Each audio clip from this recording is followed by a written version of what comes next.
Write It Right Social Services Insurance Training Webinar brought to you by AFC Insurance. I'm Megan Werkheiser, the Marketing Director at AFC, and we are so very excited to have you here today as we have a lot in store. The Write It Right program is focused on AFC's Humanity Plus program, which specializes in a wide range of human and social service risks, such as adult daycare centers, addiction treatment centers, group homes, services for the developmentally disabled, and more.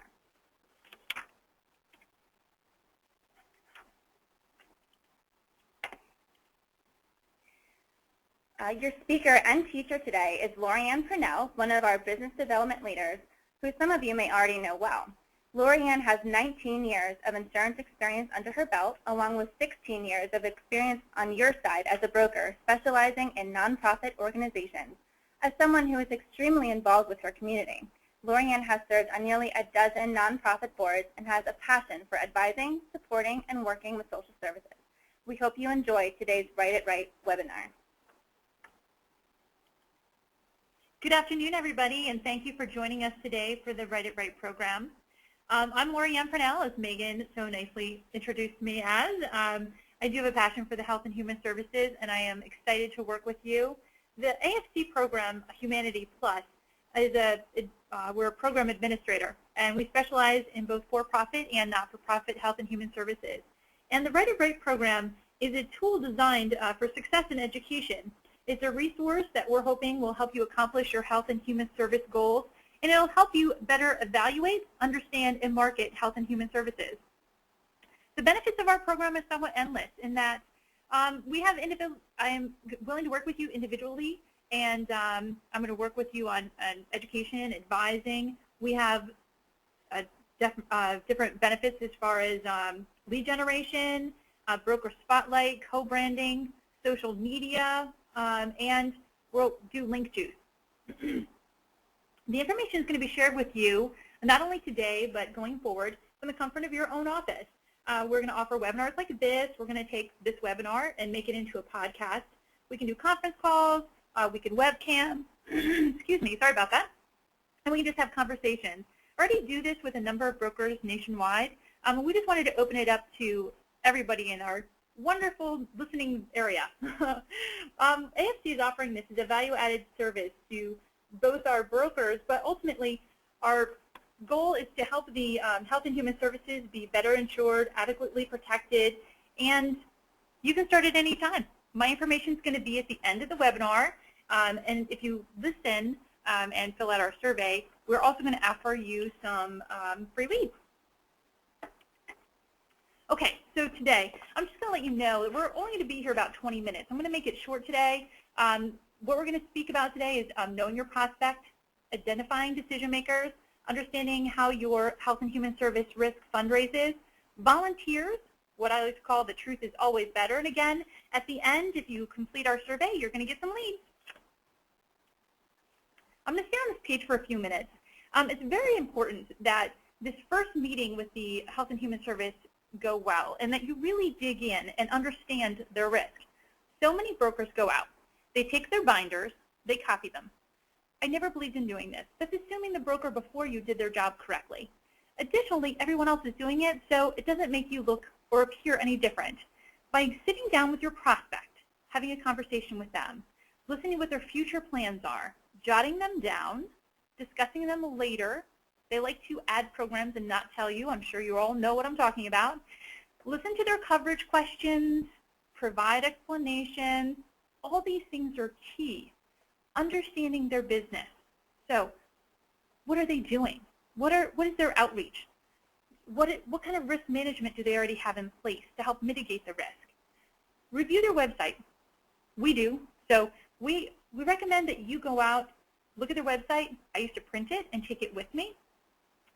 9 times out of 10, you're going to find that your health and human service is either doing more things that they're not mentioning on their website, or they're not doing all the things they are mentioning on their website. So knowing this information ahead of time will help you sell us on the risk, because we're going to look and we're going to ask you.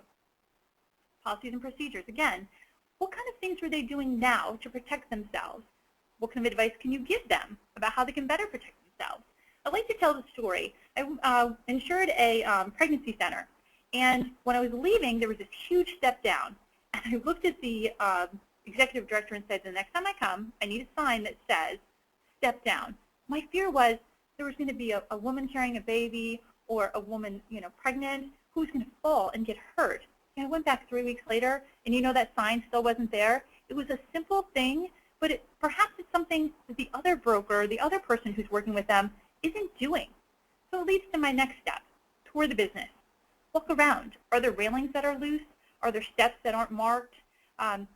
Is there a galley kitchen that the children in the group home can use that you can now advise them that's a bad idea? By taking the time to understand their business, you can, A, help them evaluate the risks that they have, B, help them understand ways to mitigate the risk, and C, explain to us, the carriers, the ways that you understand the risk and how we're going to take on the risk for them. Identifying the decision makers. Okay, this is key, and here's why. You may have gone through that whole first appointment and not spoken to the person that you really need to talk to. So it's never bad. Advising a client is always a great thing, but you need to understand who's actually going to make the decision. So you could have spent that whole meeting talking to the office manager, and the real decision maker is the board. So understand who's going to make the decision. So ask that in the first meeting. What's going to be key to making their decision? I once had a risk that was huge. You guys probably all know it, but I'm not going to tell you the name. But it was a nationwide health and human service risk. And when I asked them what was going to make their decision, it was their D&O price. Their D&O price had doubled, and it upset them. I ended up getting their entire business, both their property casualty and their health insurance, because I lowered their D&O pricing. So you don't know what's going to be the key to their decision if you don't ask. Is it your advising? Is it the value-added services you can bring to them? You might assume you know, but you need to ask the question. Get face time. This is key. So perhaps you took the time to meet with the office manager and you had all this advice, or you figured out ways that they can mitigate the risk, or you had advice to share with them that you can now bring back. You want to make sure you get that information to the right person. So make sure when you have the first meeting and you find out who the decision maker is, that you push to get a face time with that person or the individual, so you can make sure that you're doing the best job for them. Understanding fundraising. All of our health and human services right now are all fighting for the same funds. And we have a very broad definition of how we cover fundraising, but not all the carriers do. When you're out in front of them, you need to understand where their funds are coming from and what kind of events they're having. So, are they having a wine tasting? Oh, say they are. Or are they doing the tips training? Are they checking the ages at the time of the ticket sale? Are they putting bands on? Are they hiring outside sources? Here's another key place where you can help advise your insured on ways to protect themselves and mitigate the risk, or pass the risk on to the carrier, but you have to tell us. Inflatables, I laugh.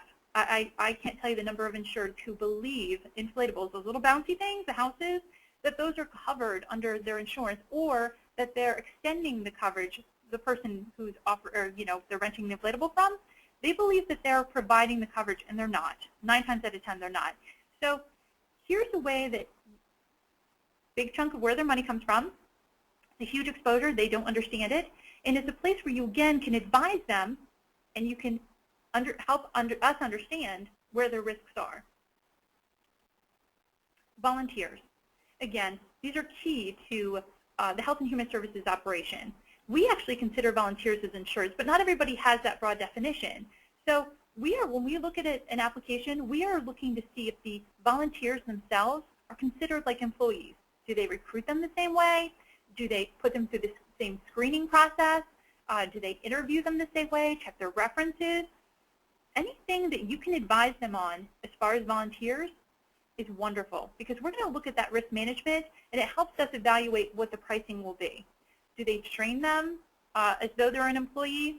So all of these things are key, but at the end, the best way that they can really protect themselves and protect their general liability coverage is through an accident and health policy.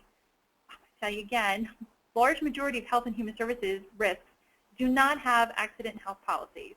And it's a way for them to protect the general liability if something does happen and a volunteer happens to be hurt. If you don't understand the accident and health policy, give me a call, shoot me an email, and I'm happy to discuss that with you. If they have that in place, again, as a carrier, we look at that as a positive thing because it's another level of protection for us. So we're going to put this all together a little bit, and amazingly enough, you're almost done.